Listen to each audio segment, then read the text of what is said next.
Hello, welcome to Soul Talk. This is your host, Rabbi Zevi Weinberg, broadcasting from the holy city of Tzfat, Israel. So, just an interesting thought that I had the other day. Somebody once asked me, "What do you do?" I said, "I think." So, somebody's got to do it. So, here's the deal. If I said to you, you are a collection of your thoughts, you might say, well, I'm not a collection of my thoughts. I'm a collection of my beliefs, of my emotions. So you can go a little bit deeper. You're a collection of your experiences that shaped your beliefs, or the role models, or the information that you integrated. But ultimately, it's a thought. It's an idea. People even give their lives for their ideas because they identify themselves so much with their idea. So, we have these, unfortunately, Muslim people that have these ideas that, not to put down all Muslims, and many very, very, very good Muslims, but many of them, unfortunately, have been brainwashed, as the Nazis were, to believe that all non-Muslims should be killed, and they're being trained, and they're doing it. Now, if you said to the person, but you're going to die, you say, well, I'm going to go to heaven. So people have these ideas. Now, they don't know. Maybe you're going to go to hell. The chances you're going to go to hell for killing someone's a lot better than you're going to go to heaven. But they have this idea. And this idea is so real to them. And people fight for their religion or even their nation. And it's just the idea that it's me. If you were born into another family, maybe you'd give your life for Christianity. Or maybe you'd give your life for a different country. Maybe you'd be on the opposite side. Maybe you'd be in Russia fighting, if you're Ukrainian born in Russia, maybe you'd be fighting Ukraine, or the other way around. The whole thing is ridiculous. Like, Einstein was very against this whole idea of nationalism. It's like, what are you fighting for? What is exactly are you fighting for this imaginary identity that you are?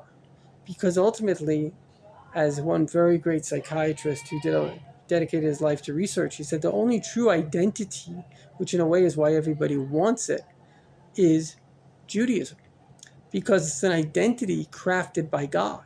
It's not something that's fleeting. It's based on a country. It's not based on your own thoughts.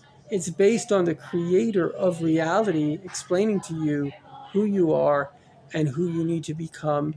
And, as one Russian writer wrote, there's a lot of beautiful literature from Russia. He said, the body of wisdom that gives the most dignity to man is the Bible.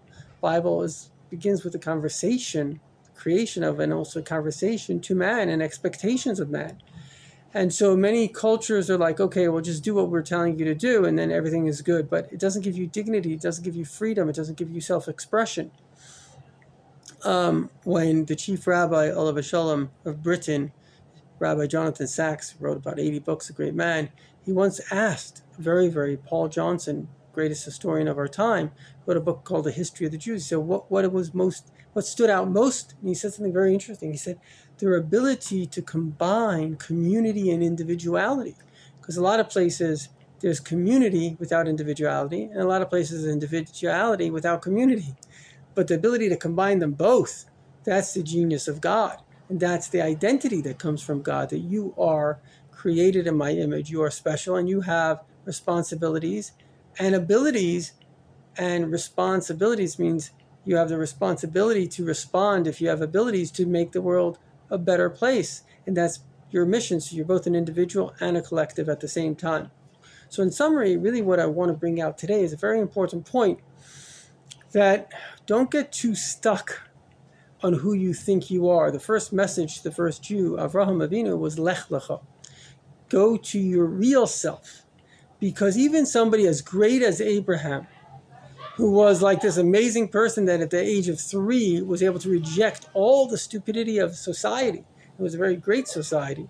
And say it's all wrong. There's actually one God that runs the whole thing. You could imagine what kind of a genius he was. Yet he still didn't have the brains to understand himself. You can understand everything outside of you. What's harder is to understand what's inside of you. Because inside of you is God, which you can never understand, but you can join and you can become part of. It's like love. It's hard to understand it, but you can feel it. And so the point is that God is saying, let go, lech lecha ma'artzecha, let go of your self-definition. Oh, let's say in my case, I'm an American, or I am, I don't know, child of my family, I'm a Weinberg. Even yourself, we take pride in our body. We don't realize it subconsciously. Like there was a day, I have a friend of mine, so when his sixth kid was born, he said, and soon she'll be expecting, right? There was a time that we weren't even here. Who are we to even take pride in ourselves? Every cell in our body is created. Not only is created, it's dying, and every 2 weeks, your entire skin is new. Most of your body in 2 years has been replenished. It's not even your body, it's just coming back to you. And yet we take pride in it as if I made this and I accomplished it. It's the way we were created. But the point is that that's a limited reality. There's an unlimited reality, and that is that you are a shining star in God's universe, and stars pulsate. You're pulsating divinity. You're pulsating infinity. You're pulsating light. You're pulsating love. You're pulsating goodness. You're pulsating consciousness. You're pulsating God. And when you realize that, you can't get stuck on other identities which people give their lives for because it's their pride. You can let go of those identities and go into the true identity, the identity that you are a part of God, a star of God in His world, and you are instructed by Him, your body at least, to fulfill His will through the Torah, the mitzvah, 7 Noahide laws. And as we do this, we continuously advance, and we never let anything get us stuck because we are infinite, and this is the guide to infinite infinity. Thank you so much.